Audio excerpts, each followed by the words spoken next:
mois d'août de la saison dernière, je vous ai fait mes prédictions sur cette saison 2023-2024 en me disant qu'est-ce qui va se passer d'extraordinaire cette année, qu'est-ce que je peux prédire d'un petit peu original. Et je vous avais promis qu'on ferait une vidéo bilan, un petit peu l'heure de rendre des comptes, on va dire, parce que voilà, aujourd'hui on va réacter à mes prédictions du début de saison et voir combien j'en ai de bonnes, combien j'en ai de fausses. Alors vous inquiétez pas, même si vous n'avez pas vu la première vidéo, cette vidéo peut vous plaire et va vous plaire parce que dans tous les cas, ce qui compte, c'est les réactions, c'est plus les prédictions puisque la saison s'est déroulée, donc vous inquiétez pas si vous avez raté la première vidéo. J'imagine qu'il y a beaucoup de gens qui ont rejoint la chaîne entre temps parce qu'à l'époque je pense qu'on avait 10 000 abonnés, désormais on est 26 000, bientôt 27 000, donc merci déjà à tous. Mais j'imagine qu'il y en a beaucoup qui n'ont pas vu cette vidéo, donc vous inquiétez pas, vous avez passé un très bon moment. Installez-vous bien, je vous souhaite un très bon visionnage et on est parti, let's go!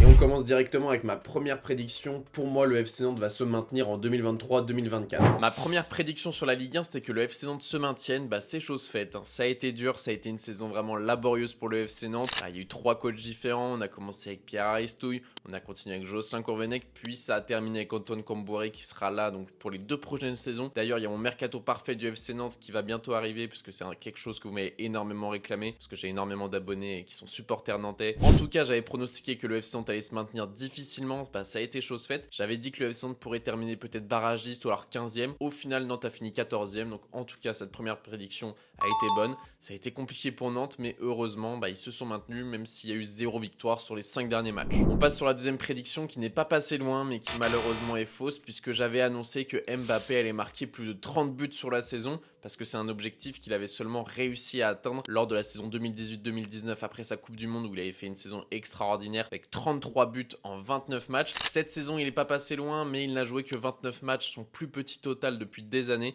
Depuis justement cette saison 2018-2019. Il avait toujours fait des saisons à plus de 30 matchs, mais là, comme vous le savez, il part cet été. Donc Luis Enrique l'a mis au placard sur différents matchs, même si on se doute que c'était plutôt un ordre de Nasser El Khelaifi plutôt que de Luis Enrique. Et donc cette saison, Kylian Mbappé, c'est 29 matchs pour 27 buts seulement. Enfin, seulement entre guillemets, parce que ça reste un très beau score. Malheureusement, c'est pas les 30 buts que j'avais espéré. Ça reste le meilleur buteur de Ligue 1 et de loin, puisque les seconds, qui sont Wissam Ben Yedder et Alexandre Lacazette, sont seulement à 19 buts. Autant vous dire que Kylian Mbappé avait une belle marge et n'était pas inquiété, on va dire, par le second meilleur buteur du championnat. Mais malheureusement, ma prédiction des 30 buts, elle est pas passée loin, mais ça n'a pas été validé. Donc là, c'est une deuxième prédiction erronée. On passe directement à la troisième. Troisième prédiction qui est totalement fausse cette fois-ci, c'est que j'avais annoncé Eli Wahi, on va dire, en super buteur cette saison avec au moins 20 buts en Ligue 1.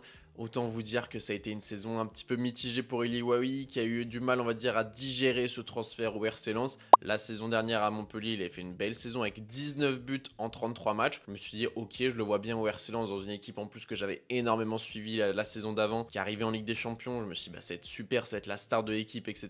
Malheureusement, il a eu énormément de mal à s'adapter, Eli Wahi. En 27 matchs de Ligue 1, il a seulement marqué 9 buts. Après, il y a beaucoup de matchs qu'il a fait remplaçant parce que voilà, des fois, il avait plus la confiance du coach ou des supporters. Il s'est même fait siffler à plusieurs reprises au stade Bollaert et ça, j'ai trouvé ça très triste. Donc voilà, c'était une saison peut-être d'adaptation pour Eli Wahi. Pourtant, je trouvais que c'était un transfert très intelligent parce qu'il a refusé des bien plus gros clubs. Il a préféré aller dans une étape intermédiaire au RC Lens. Je pense que c'était vraiment un bon choix, mais j'espère que sa seconde saison sera meilleure. En tout cas, on est loin des 20 buts en Ligue 1 d'Eli Wahi que j'avais prédit. Quatrième prédiction, celle-là, je la compte en tant que correcte puisque j'avais annoncé que l'OM allait rater sa saison et que Marcelino allait être viré à la fin. Alors il n'a pas été viré à la fin, c'est le moins que l'on puisse dire puisqu'il a été viré très tôt dans la saison, je me suis noté la date. Il a été seulement coach de l'OM du 1er juillet au 20 septembre 2023, il a seulement entraîné 7 matchs. 3 victoires, 3 matchs nuls et une défaite, mais surtout une défaite très importante face au Panathinaikos qui scellait, on va dire, le sort de l'OM en Ligue des Champions, qui était donc reversé en Europa League. Et donc l'OM a terminé 8e cette saison, donc il n'aura pas d'Europe ou d'Europa League ou de Conference League la saison prochaine. Forcément, c'est une régression de la part de Marseille. Donc mon pronostic était bon et quels étaient mes arguments? C'était qu'à ce moment-là, donc on était au mois d'août 2023, remettez-vous dans le contexte, tout le monde disait le mercato marseillais il est exceptionnel, c'est incroyable ce qu'ils vont faire Marseille, etc.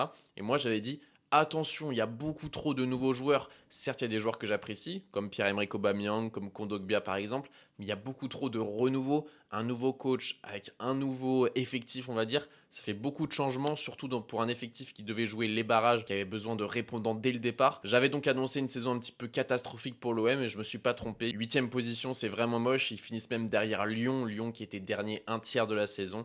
Marseille a fini 8e et Lyon 6e, donc c'est vraiment pas terrible. Mais bon, au moins ma prédiction est correcte. 5e prédiction, l'Olympique Lyonnais fait une deuxième partie de saison incroyable et finit top 5. Bah, celle-ci est correcte aussi, hein. Celle-ci j'en suis plutôt fier parce qu'au moment où j'ai fait donc mes prédictions, je crois que c'était la troisième journée de Ligue 1, donc Lyon avait enchaîné 3 défaites et moi j'avais dit attention à l'Olympique Lyonnais, ils n'ont pas pu recruter cet été, ils ont vendu des joueurs très intéressants comme Loukeba par exemple, mais attention au mercato d'hiver, ils vont faire du très très lourd et en seconde partie de saison, bah, ça va être très bien ce qu'ils vont faire, peut-être avec un nouveau coach. J'avais dit que Laurent Blanc ne terminerait pas la saison non plus. Bah, je suis quand même content d'avoir, on va dire, prédit ça parce que même moi je l'avais oublié. Au mois de novembre, au mois de décembre, j'étais plus sceptique sur l'Olympique Lyonnais. Je me disais, ah ouais, là c'est vraiment chaud. Ça sent peut-être la Ligue 2 pour l'Olympique Lyonnais, même si ça me ferait chier parce que c'est un club historique. Bah, au final, je me rappelais même pas qu'au mois d'août, j'avais prédit que l'Olympique Lyonnais ferait une grande deuxième partie de saison. Mais par contre, j'avais annoncé le top 5.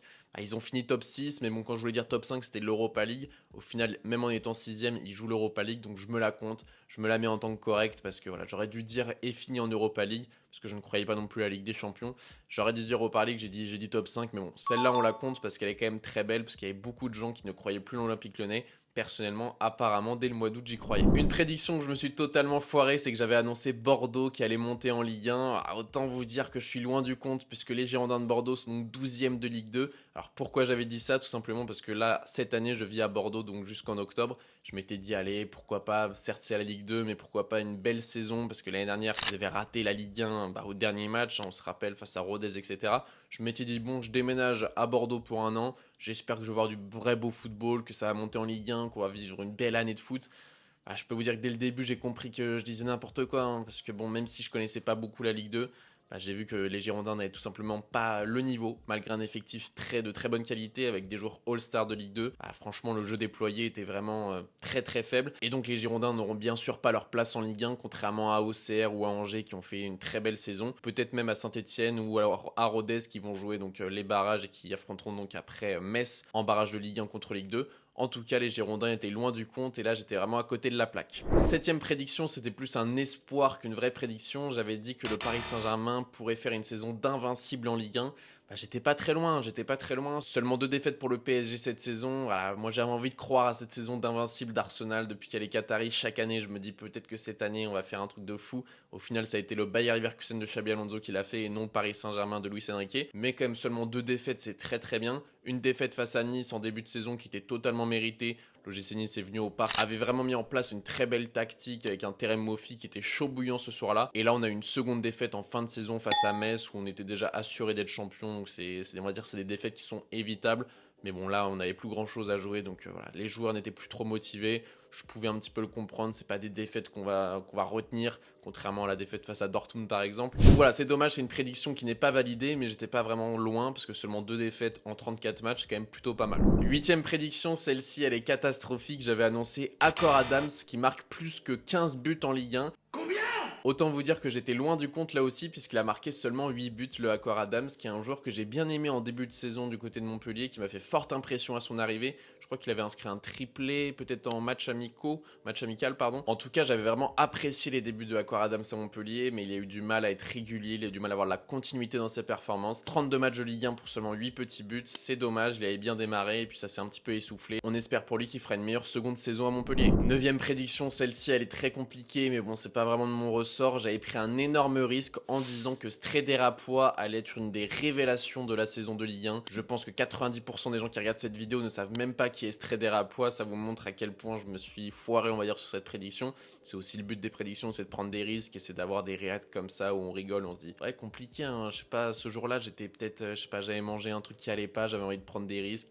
J'avais bu trop de jus d'orange, je sais pas. Mais en tout cas, Stréder Apois cette saison, c'est seulement 4 petits matchs. Ah, c'est vraiment loin d'être une révélation de la saison de la Ligue 1. Bon, compliqué, il a quand même pas mal joué en National 3, mais même là, il n'a pas été énorme. 16 matchs, 1 but pour un ailier droit. C'est un petit peu faible. Après, les passes décisives sont peut-être pas comptées sur Transfermarkt, à vérifier. Concernant la Youth League, le FC Nantes est arrivé jusqu'en demi-finale, ce qui était un exploit. Personnellement, je suis allé voir les quarts de finale à la Beaujoire et c'était vraiment une superbe ambiance avec une qualification au tir au but. C'était vraiment incroyable face à Copenhague. Malheureusement, il a seulement joué 6 matchs de Youth League, c'est quand même pas mal, on va dire, Stréder Apois, mais il a souvent été dans le groupe pro sans avoir de temps de jeu, etc. Voilà, un petit peu compliqué pour lui cette saison, mais j'espère quand même qu'il va pas devenir un flop, parce que c'est quand même un ailier droit qui a un énorme potentiel du côté du FC Nantes. Alors Camboire, c'est pas un entraîneur qui fait beaucoup jouer les jeunes, mais on espère pour lui que l'année prochaine il aura du temps de jeu. 10e prédiction un petit peu risquée qui elle aussi est fausse. J'avais donc pronostiqué Rennes meilleure attaque de Ligue 1 devant le Paris Saint-Germain et j'ai décidé de dire que Rennes pouvait avoir la meilleure attaque de Ligue 1 cette saison. Alors là j'étais vraiment pas très patriote, pas très chauvin on va dire, parce que voilà, vous savez je suis supporter du PSG. Donc, le PSG a marqué 81 buts cette saison. Le Stade Rennais est quand même 3e ex-aequo avec le Stade Brestois avec 53 buts marqués. Donc l'AS Monaco est 2e avec 68 buts. Voilà, si Rennes avait fini 2e, j'aurais pu mettre 0,5 points on va dire, parce que voilà, on compte un petit peu les points sur les prédictions. Mais non, là, ils ont même pas fini 2e, ils ont fini avec 53 buts. C'est pas une attaque énorme, encore une fois. Le Stade Rennais m'a encore une fois déçu cette saison. Chaque année, j'ai l'impression que je me dis c'est l'année pour Rennes, c'est l'année où l'effectif arrive à maturité. Ça n'a toujours pas été le cas cette saison, il y a eu un changement d'entraîneur. On va voir si Julien Stéphan arrive à faire du bon boulot et à enfin mettre le Stade Rennais sur un podium de Ligue 1, on va dire, de façon durable. Parce qu'il y a du budget, il y a de la qualité, mais chaque année, il manque quelque chose à cette équipe-là. On leur souhaite tout le bien du monde et puis j'espère que l'année prochaine le Stade Rennais ça sera peut-être enfin leur bonne saison. 11e prédiction, et celle-ci je me rappelle on s'était pas mal foutu de ma gueule, j'avais dit que Toulouse fera un très beau parcours en Europa League. Alors après ça dépend ce que vous appelez un beau parcours, un très beau parcours. Personnellement, alors si on regarde, ils sont fait éliminer donc en 16e de finale. Ils ont fini 2e à un point de Liverpool dans leur poule. Mais en plus, ils ont gagné à domicile face à Liverpool 3-2 dans un match fou. Ça, je me rappelle, j'avais pas pu voir le match parce que j'avais tout simplement match de foot dans la vraie vie. C'était donc un jeudi. Je rentrais de mon match, je me rappelle très bien, j'avais marqué mon petit doublé. Tranquille, là, j'ouvre mon téléphone, je regarde les résultats. Je vois que Toulouse a gagné 3-2 contre Liverpool. Je me rappelle, j'étais choqué. Et je me suis rappelé de ma prédiction. Je me suis dit, ah, peut-être que je vais avoir bon sur celle-là. Bon, au final, ils se sont fait éliminer face à Benfica. Benfica qui après s'est fait éliminer face à l'OM. Mais quand même, pour Toulouse, pour une première saison, on va dire en Europe, je trouve ça quand même plutôt pas mal. Dites-moi ce que vous en pensez, les amis. Personnellement, je pense qu'ils ont fait un beau parcours en Europa League. Il n'y a pas beaucoup de monde qui aurait dit que Toulouse allait pouvoir gagner contre Liverpool, allait pouvoir sortir de leur phase de poule. Personnellement, je me compte cette prédiction comme correcte. Ma prochaine prédiction, elle est un petit peu pessimiste parce que je pense qu'il y aura au moins 7 entraîneurs de Ligue 1 virés cette saison. 12e prédiction qui cette fois-ci est correcte, mais c'est pas passé loin puisque j'avais annoncé au moins 7 entraîneurs de Ligue 1 virés au cours de la saison. Et ben il y en a eu 7, la famille. Il y en a eu 7, donc il y a eu l'Olympique de Marseille, l'Olympique Lyonnais, le Stade Rennais et le FC Nantes. Pour une fois que je suis content que Nantes ait viré des entraîneurs, parce qu'en général, notamment Pierre Aristouille, lorsqu'il s'est fait virer par Valdemar Kita et donc par Franck Kita, je me suis dit que c'était une grosse connerie, je le pense toujours que c'était une grosse connerie de virer Pierre Aristouille. Mais au moins pour ma prédiction des 7 entraîneurs de Ligue 1 virés, c'est passé. Donc merci à Marseille, merci à Lyon, merci à Rennes, merci à Nantes. Seulement 4 équipes ont changé d'entraîneur au cours de la saison. Mais on peut dire que ça m'a permis d'avoir cette prédiction de correct. Le malheur des uns fait le bonheur des autres, on va dire. On peut passer à la 13e prédiction qui peut paraître pour un tapin, on va dire, un an plus tard. Mais au moment où je l'ai dit, c'était plutôt couillu, on va dire. C'est que Warren Zaïre-Emery sera dans l'équipe type de Ligue 1. Même si là, ça vous semble peut-être logique parce qu'il a fait une très belle saison, qu'il est devenu international, etc. Remettez-vous dans l'esprit du mois d'août de l'année dernière. Zaïre Emery, c'est un joueur qui a seulement eu des bouts de match avec Christophe Galtier, qui a certes joué un 8e de finale face au Bayern Munich, mais qui a souvent joué aussi latéral droit alors que c'est un milieu de terrain. À ce moment-là, je peux vous dire que quand j'ai fait cette prédiction, il y avait beaucoup d'entre vous qui n'étaient pas d'accord avec moi, qui disaient que je le surcotais, etc. Désormais, il est dans le 11 type de la Ligue 1, même si sa seconde partie de saison est moins bonne que la première. Le milieu de terrain que je vois dans le 11 type de Ligue 1, Zaïre Emery, Lesmelou, Vitinha, moi ça me fait rêver, c'est 3 joueurs que j'adore en Ligue 1, donc voilà, je suis plutôt content de cette prédiction, même si on va dire qu'avec du recul c'est plutôt logique. Au moment où je l'ai faite, c'était loin d'être logique. Et la 14e prédiction, elle se rapproche un petit peu de celle-là, c'est que j'avais dit que enfin Achraf Hakimi allait faire une belle saison au Paris Saint-Germain. Alors même s'il y a encore des choses à redire, même s'il me laisse encore sur ma faim, on peut dire que c'est de loin la meilleure saison d'Achraf Hakimi au PSG. Mes arguments, c'était que sans Messi, sans Di Maria, qui le privait un petit peu de ballon sur le côté droit, on se rappelle souvent que Messi, Di Maria rentrait dans l'axe, Hakimi donc avec le couloir libéré, il faisait des appels et il s'énervait souvent parce qu'il y avait très peu de ballons qui arrivaient. Donc là je me suis dit avec un Ousmane Dembélé ça pourra peut-être mieux se passer. Et bien je me suis pas trompé les amis, puisque la connexion Hakimi-Dembélé surtout en première partie de saison elle était vraiment hyper forte, hyper bonne. Même si en seconde partie de saison, on va dire le schéma tactique a un petit peu changé. Et donc Dembélé et Hakimi étaient moins amenés à être, on va dire, aussi proches. Parce qu'en première partie de saison, Hakimi donc rentrait dans le cœur du jeu et laissait le côté droit à Dembélé. En seconde partie de saison, c'était un petit peu moins évident. C'était souvent l'inverse, ou alors ça permutait. Mais en tout cas, on peut dire que Hakimi a fait sa meilleure saison au Paris Saint-Germain, donc cette prédiction est aussi correcte. 15e prédiction qui se joue à rien, c'était que j'avais annoncé TJ Savanier à plus de 10 passes décisives cette saison. TJ Savanier, et pour moi, il va faire plus de 10 passes décisives cette saison. Donc toute compétition confondue, et il en a fait 9. Il en a fait 9 les amis, je suis passé à ça d'avoir juste. Malheureusement, 34 matchs, 9 passes décisives, les 9 en Ligue 1. je suis un petit peu dégoûté. À une passe décisive près, on aurait pu la valider. TJ Savanier, c'est un joueur que j'adore. Si je vous parle des 10 passes D de Savanier, c'était vraiment parce que j'avais envie de parler de ce joueur. Et je le pense toujours aujourd'hui. C'est un joueur que j'adore. C'est un joueur qui est infiniment sous-coté, qui aurait pu faire une carrière de zinzin, qui a l'amour du maillot, qui a l'amour de la vie de famille, qui a l'amour de ses proches, etc. Qui a préféré faire sa carrière à Montpellier, revenir là où il a été formé, plutôt qu'aller signer au Milan AC, à Dortmund, etc. C'est tout à son honneur. Malheureusement, il a seulement fait 9 passes décisives cette saison. On y était presque, mais on peut pas la valider. 16e prédiction qui là aussi était Montpellier-Rennes. Là, je me suis totalement gouré. C'est que j'avais parié sur le Messi jordanien, donc Moussa Tamari. J'avais annoncé plus de 20 buts et passes décisives cumulées. Il en a fait seulement 9, 5 buts, 4 passes décisives. Alors, il avait fait un début de saison tout simplement incroyable. J'étais tombé amoureux de ce joueur lors des 3-4 premières journées de Ligue 1. Malheureusement, ça s'est vite essoufflé. Il a eu des problèmes physiques, il a eu des problèmes aussi de régularité. Moussa Tamari n'a pas été mauvais cette saison, il a même été très bon. Mais on va dire qu'il n'a pas été à la hauteur de mes attentes. Peut-être que je l'ai un petit peu surcoté ou alors qu'il avait besoin d'une saison d'adaptation. On verra bien l'année prochaine. Concernant mes prédictions du classement de Première Ligue, là aussi vous me connaissez, j'aime bien prendre des risques. Je n'ai pas mis Manchester City champion, donc déjà là je me suis trompé, j'avais mis Liverpool. Et à ce moment-là on s'était un petit peu moqué de moi d'ailleurs, on s'était dit mais qu'est-ce que tu racontes, Liverpool c'est pas du tout la course au titre, ce sera la course à la Ligue des Champions, à l'Europe, etc. Parce qu'on va dire que cette saison Liverpool n'était pas en Ligue des Champions et que beaucoup on va dire étaient dans la culture de l'instant en se disant que Liverpool était dans un cycle peut-être fini. Les amis, je peux vous dire qu'on n'est pas passé loin de l'exploit. Toute la saison, je me suis dit, Liverpool va peut-être être champion. Et ma prédiction où tout le monde s'est moqué de moi, là, ils vont moins rire. Malheureusement, donc Liverpool a fini 3e, pas très loin derrière Manchester City et Arsenal. Moi, j'avais mis donc City 2e et Arsenal 3e. Voilà, si on inverse Liverpool et Arsenal, je suis dans le bon. United, je me suis totalement trompé en les mettant 4e. Chelsea aussi 5e. Newcastle 6e aussi.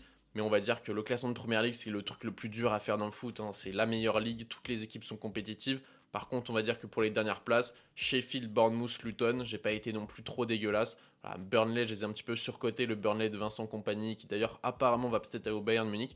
Burnley, je croyais un petit peu en ce projet Vincent Kompany. Je me suis totalement trompé, ils ont fini 19e de Première Ligue. Mais je vous le redis, le classement de Première Ligue, c'est un des trucs les plus durs à pronostiquer. C'est surtout des vidéos où c'est des excuses, on va dire, pour parler de chaque équipe de Première Ligue. C'est le seul moment de l'année où je peux parler de Nottingham Forest, où je peux parler de Luton, de Bournemouth, de Sheffield, de Brentford, etc. C'était surtout un prétexte pour parler de ça, mais c'est vrai qu'en termes de classement, on peut dire que je me mets un petit 7 sur 20. Et la dernière prédiction de cette vidéo à laquelle on va réagir, donc c'était mon classement de Ligue 1.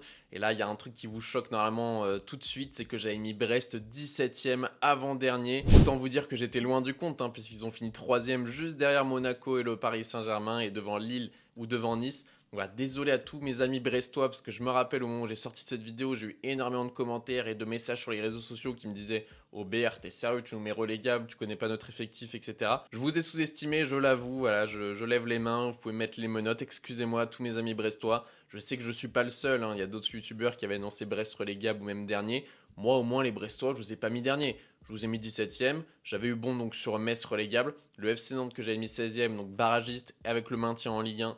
Ils ont fini 14e, un petit peu plus haut que mes espoirs. Clermont qui a été un petit peu la déception de cette saison, moi que j'avais mis 15e. Concernant le haut du classement, donc j'avais mis Paris premier forcément, Rennes 2e qui chaque année, voilà, je surcote Rennes chaque année. Il faut que je retienne la leçon, Rennes me décevra toujours. Mais la seule année, vous allez voir où je vais pas les mettre 2e ou 3e, ils vont finir 2e ou 3e.